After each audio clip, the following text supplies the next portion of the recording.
Hi 8th grade, this is Mrs. Price. I'm here to show you what you can do to still get credit for your radial name design if you forgot all your stuff at home. So what we're going to do is take a piece of computer paper. We are going to fold it diagonally like this and then cut off this section right here. So you will need a pair of scissors, you need computer paper, and you need a pencil. Okay, so now I have a triangle. I'm going to recycle this. Next, I'm going to fold my paper in half. So now I have another triangle. Basically, you're just making a bunch of triangles.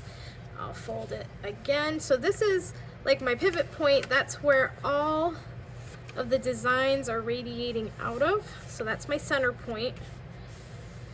And if I open this back up, I should have 8 sections.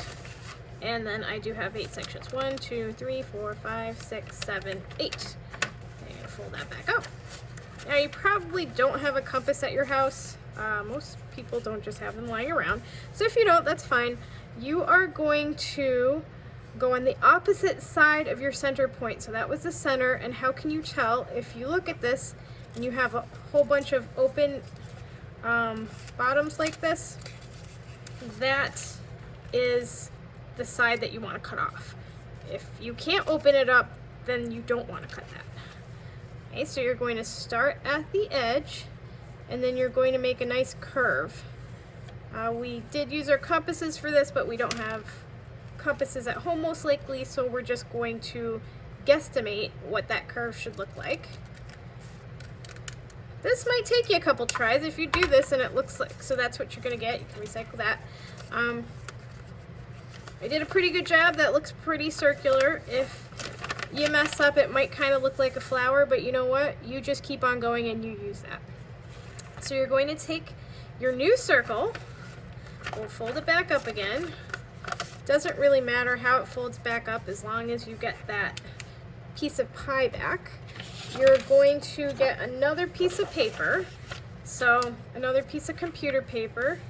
You are going to trace your piece of pie that you made 4 times. I'm just going to trace mine twice because I don't want this video to be too long. So you would do that 4 times. And then you're going to go ahead and make your design. So my nickname is Ran. I'm going to, there's my R. And you can do like, this A is kind of upside down or backwards.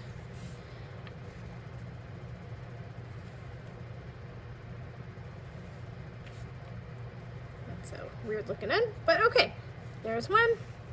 Here's another one. Maybe I'll have the R coming out like that. My A. That's really weird A, but that's okay. And then there's my N. So your designs want to go from one side to the other, or you can have it focus on one edge of the pie. What you don't want to do is this. So let's say this is your pie. You don't want to do that. First of all, those letters are too skinny. And second of all, you are not going to be able to see them. They're not going to turn into a new shape. You will see them, but they'll look exactly the same or they'll be backwards. So you don't want that. So you're going to pick the one that you like the best. You are going to go to a window and you're going to use it like a light box, and you would say I'll do this one, and then you would go ahead and trace it. Now I can't make a video with this at the window because I can't hold that and trace it, so I'm just going to directly draw something on here.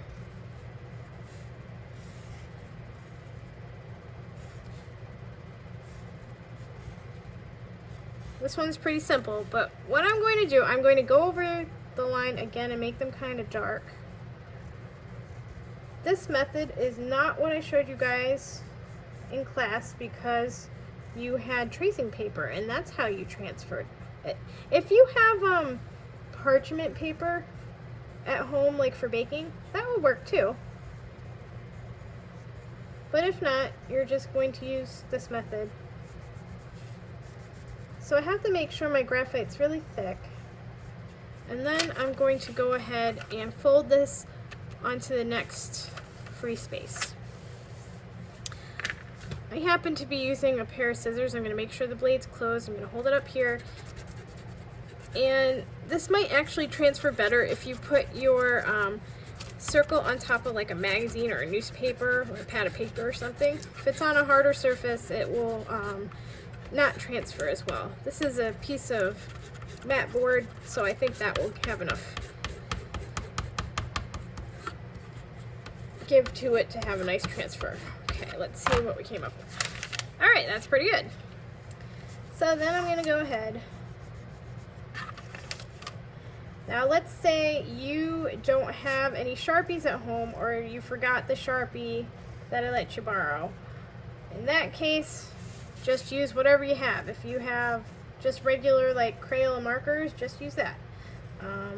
If you don't have anything like that, you don't worry about it. Just make sure your pencil lines look good. And try not to color over them too much with whatever you're using to color, or it's going to look all muddy. Okay, so there's my next one, and then I will go ahead. I'm going to see if I can transfer both of these at the same time.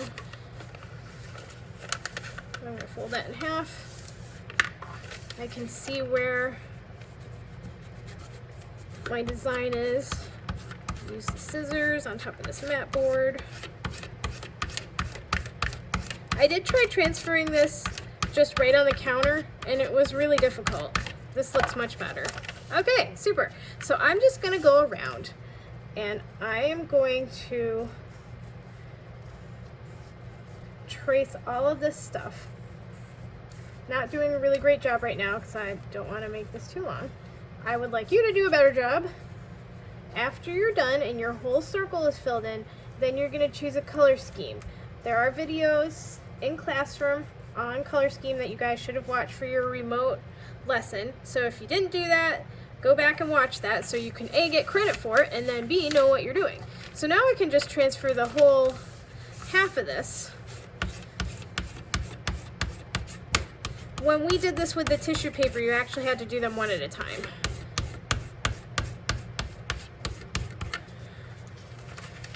Okay, and then if you open it up and you're like, well, I can't really see that, then you just close it back up,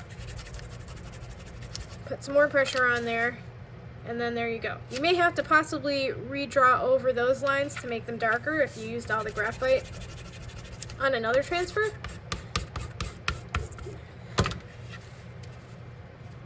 Okay, so there's the rest of it.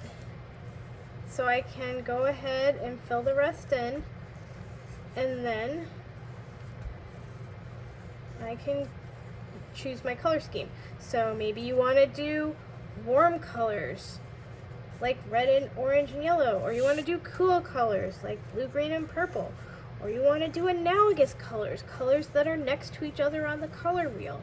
Maybe you want to do complementary colors, colors that are across from each other, like our school colors, orange and blue. So you can decide what you want to do. And then just go ahead and color in nicely. And when you're all done, oops, that was this line. When you're all done, you're going to go ahead and take a picture and submit it in the assignment. So if you don't know how to do that, you can just take a picture and email me. I'll get it that way too. So there's our final circle. I would next go in with Sharpie and then erase my pencil lines. If I don't have a Sharpie, then I'm ready to color right now. I hope this helps, and I hope I get some projects back. I'll see you guys later. Thanks. Bye.